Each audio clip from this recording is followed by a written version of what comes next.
श्री रामविजय कथासार अध्याय 5. दशरथींचा व्रतबंध व तीर्थयात्रा. विश्वामित्रांची मागणी. या अध्यायाचे नित्यश्रवण अथवा पठन केल्यास चांगले दृष्टांत होतील. ऋषींची व सिद्ध पुरुषांची कृपा होईल. तीर्थयात्रेचे पुण्य मिळेल. चला तर अशा या मंगलाध्यायाला सुरुवात करूया. श्री गणेशाय नमः. श्री रामकथा ही भक्तीची विशाल नौका आहे. तिला नवविधा भक्तींचे 9 खण आहेत. त्या नौकेवर प्रेमाचे सीड फडफडत आहे. प्रभू रामचंद्र तिचे नावाडी आहेत. हे निज दासांना त्या नौकेत बसून भवसागरातून सुखरूप पैलतीरी नेतात. असो, दशरथांच्या भाग्याचे काय वर्णन करावे. जे ब्रह्मदेवांचे पिता आहेत, सनकादिक ऋषी ज्यांचे नित्य ध्यान करतात, भगवान शंकर ज्यांचे चिंतन करतात, ते आदी मायांचे पती दशरथांच्या घरी पाळण्यात पहुडले होते. दया, क्षमा, शांती आदी सर्व सद्गुण देवता दासींच्या रूपाने तिथे येऊन त्यांचा पाळणा हलवत होत्या. निर्वाण दिशा, स्वरूपस्थिती, मुमुक्षा, समाधी आदी सर्व अवस्था श्री रूपाने त्यांच्या लीलांचे वर्णन असणारी अंगाई गीते गात होत्या. परा, पश्यंती, मध्यमा आणि वैखरी या 4ही वाणी त्यांचे गुणगान करत होत्या. कौसल्यांच्या महालात या सर्व जणींची एवढी गर्दी झाली होती की 12 अप्सरा, 16 मातृका आणि 64 कला यांना तिथे प्रवेशच मिळाला नाही. त्या दरबाराबाहेरच तिष्ठत उभ्या राहिल्या. असो, श्रीरामांचे बारसे झाल्यावर आलेल्या सर्व सुहासिनींनी कौसल्यांची ओटी भरली. त्यांना वस्त्र अलंकारादी भेटवस्तू दिल्या. त्यांचे खूप कौतुक केले आणि आनंदाने आपापल्या घरी परतल्या. इकडे अयोध्येत श्रीरामांचा जन्म झाला तेव्हा राक्षसांना नाना प्रकारचे अपशकुन होऊ लागले. लंकेवर विजा पडू लागल्या. वारंवार भूकंप होऊ लागले. महाद्वारासमोरची भूमी दुभंगली.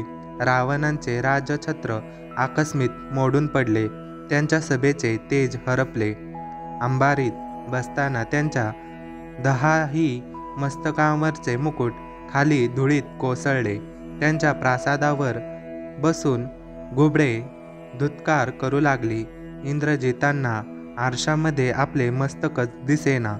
मंदोदरींना माकडांनी आपले मंगळसूत्र तोडले आहे.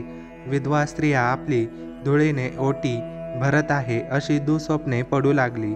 असो, ईश्वर पाठमोरे झाले की विघ्नांचे आगमन ठरलेलेच असते. मग सगळी कामेच बिघडत जातात. अपयश येते. मान, सन्मान, ऐश्वर्य सर्व धुळीला मिळते आणि चिंता सतावते.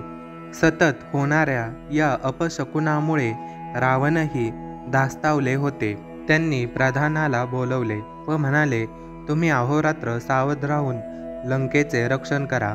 रामजन्मानंतर अयोध्येत जणू स्वर्गच अवतरला. शेते उदंड पिकू लागली. वृक्ष फळाफुलांनी बहरले. दूध दुभत्यांचा सुकाळ झाला.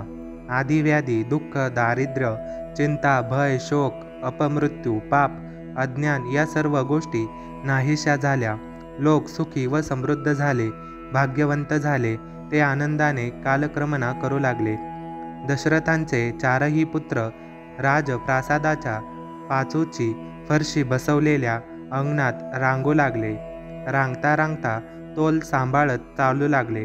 त्यांच्या बाललीलांना पाहताना दशरथांना आनंदाचे भरतेही. रत्नजडित आभूषणांनी नटलेल्या चिमणी, धनुष्य व चिमणे बाण घेतलेल्या त्या बालमूर्ती पाहताना डोळ्यांचे पारणे फिटे. त्यांचे एकत्र खेळणे, भांडणे, रुसणे, फुगणे, चिडवणे, रडून माताजींच्या कुशीत शिरणे, पिताजींकडे तक्रार करणे, सर्वत्र दुडूदुडू धावणे हे सर्व मनाला मोहून टाकायचे. कौसल्या त्यांना नाहूमाखू घालायच्या. त्यांना दटावून घास भरवायच्या. उन्हात खेळताना त्यांना कसलेच भान नसायचे. रामचंद्र राजा व्हायचे. सवंगडी त्यांच्यावर छत्र धरायचे. अन्य बाळ गोपाळ त्यांचे सैनिक म्हणून दिमाखात चालायचे. ते राक्षसांचे पुतळे तयार करून त्यांच्यावर बाण सोडायचे. ते खाली पडले की आनंदाने जल्लोष करायचे. मग कौसल्या, सुमित्रा, कैकेयी त्यांना खाऊ घालायच्या, त्यांचे मुके घ्यायच्या. बघता बघता वर्ष सरली. ही भावंडे 8 वर्षाची झाली. दशरथांनी वसिष्ठांशी चर्चा करून एका सुमुहूर्तावर चौघांचे मौजीबंधन केले. त्या मंगलप्रसंगी ब्राह्मणांना दानधर्म केला. प्रजाजनांना पक्वानांचे भोजन दिले. त्यावेळी पितांबर नेसलेले, यज्ञोपवीत घातलेले, डोक्यावर घेरा असलेले ते 4ही देखणे दाशरथी बटुरूपात अधिकच तेजस्वी दिसत होते. श्रीरामांनी वसिष्ठांकडून गायत्रीची दीक्षा घेतली. त्यानंतर ती भावंडे वेद अध्ययन करू लागली. 12व्या वर्षी सर्व अध्ययन पूर्ण करून श्रीराम, लक्ष्मण, भरत व शत्रुघ्न तीर्थयात्रेस निघाले. वसिष्ठ आणि दशरथांची अनुज्ञा घेऊन हे 4ही बंधू मार्गक्रमण करू लागले. दशरथांनी त्यांच्याबरोबर सुमंत प्रधान सैन्य, सेवकवर्ग, अगणित धन व सवस्त धेनू दिल्या होत्या. श्रीरामांनी अनेक पवित्र तीर्थे, स्थाने, नद्या, पर्वत यांना भेटी दिल्या. त्या त्या स्थानाचे महात्म्य काय आहे ते लक्षात घेऊन स्नान व दानधर्मादी पुण्यकृत्य केली. अशा प्रकारे भारतभर तीर्थभ्रमण करून हे 4ही बंधू अयोध्येस परतले. त्यांनी आपल्या मातापित्यांची व गुरूंची भेट घेऊन तीर्थयात्रेचा समग्र वृत्तांत सांगितला. या यात्रेमुळे त्यांची वृत्ती विरक्त झाली होती.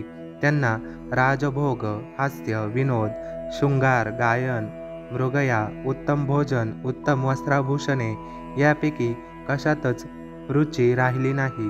ते एकांतात ध्यानमग्न राहत असत. असे असले तरी लक्ष्मण, भरत व शत्रुघ्न यांना श्रीरामांची सेवा करण्याची मनस्वी आवड निर्माण झाली होती. काही दिवसांनी सिद्धाश्रमी राहणाऱ्या महातपस्वी आणि प्रतिसृष्टीचे सामर्थ्य असलेल्या गादीपुत्र विश्वामित्र ऋषींचे अयोध्येत आगमन झाले. दशरथांनी स्वतः सामोरे जाऊन त्यांचा सत्कार केला. त्यांना सन्मानाने राजगृही आणले. त्यांची पूजा केली व म्हणाले, महाराज, धन्य आजचा दिवस. आपले पाय माझ्या नगरीस लागले. आपण जे मागाल ते मी देईन. विश्वामित्रांना परम संतोष वाटला. ते म्हणाले, राजा, तुम्ही सूर्यवंशाचे भूषण आहात, उदार आहात. तुमचे कल्याण हो. तुमचे सद्गुण, यश, कीर्ती व ऐश्वर वृद्धिंगत होवो. तुमच्या शत्रूंचा नाश होवो. तुमची वंशपरंपरा अखंड राहो. तुमच्याकडून धर्मसेवा, गो ब्राह्मण सेवा, भूतदया व हरिभक्ती घडो. तुमचे व तुमच्या प्रजेचे सर्व मंगल होवो. तुम्हाला साधू संतांचे, देवा ब्राह्मणांचे व लोकांचे आशीर्वाद प्राप्त होवोत. आता मी काय सांगतो ते ऐका. मी तुमच्याकडे धन, संपत्ती, राज्य, सिंहासन असे काहीही मागत नाही. माझ्या यज्ञात राक्षस विघ्न करतात, तो पूर्ण होऊ देत नाही. मारीच, सुबाहू, ताटिका, होमद्रव्य पळवून नेतात. यज्ञकुंड, वेदिका, यज्ञपात्रे, यज्ञमंडप तोडून मोडून उद्ध्वस्त करतात. प्रदीप्त यज्ञात विष्ठा, नरमांसादी अमंगल वस्तू टाकतात. ब्राह्मणांचा वध करतात. त्यांचा समाचार घेण्यासाठी आणि माझ्या यज्ञाचे रक्षण करण्यासाठी तुम्ही श्रीरामांना माझ्याबरोबर पाठवावे अशी माझी अपेक्षा आहे. ते ऐकताच दशरथांना मोठा धक्का बसला. ते भयभीत झाले. विश्वामित्रांना काय उत्तर द्यावे हेच त्यांना समजेना. त्यांचा विवेक, चातुर्य व शहाणपणा कुंठित झाला. प्राणाहून प्रिय राम आणि या लहान वयात बलाढ्य राक्षसांशी युद्ध म्हणजे ते जिवंत परतण्याची शक्यताच नाही. विश्वामित्रांना नाही कसे म्हणावे, ते शाप देतील. कुठून वचन दिले यांना?